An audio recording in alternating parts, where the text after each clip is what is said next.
নয়। আমার মনে হয় এই পিরামিডের ভেতরেই আরো একটা চেম্বার আছে যেটা আমরা এখনো খুঁজে পাইনি।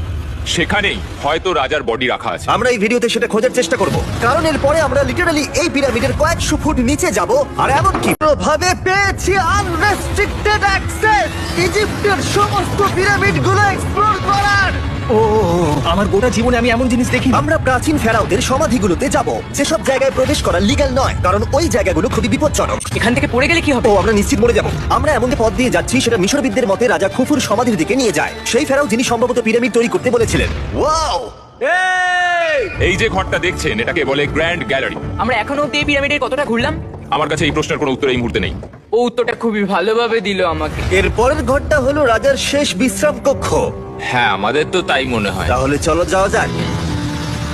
ও ও ওহ! ভাই এটা আমি কি দেখছি? এটা তো অসাধারণ। 4600 বছর আগে এই ঘরে হয়তো রাজার মমিকৃত দেহ রাখা হয়েছিল।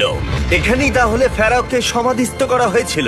হ্যাঁ, আমরা মনে করি এখানেই ওনাকে সমাধিস্থ করা হয়েছিল। মনে করো, শিওর কি পিরামিডের নিচে একটা গোপন সমাধিতে সাঁতার ও কাটবো। মাই গড!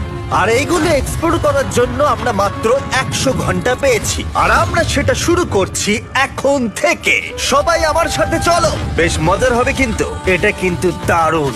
কেউ একজন 4500 বছর আগে পাথরটা এখানে রেখেছিল।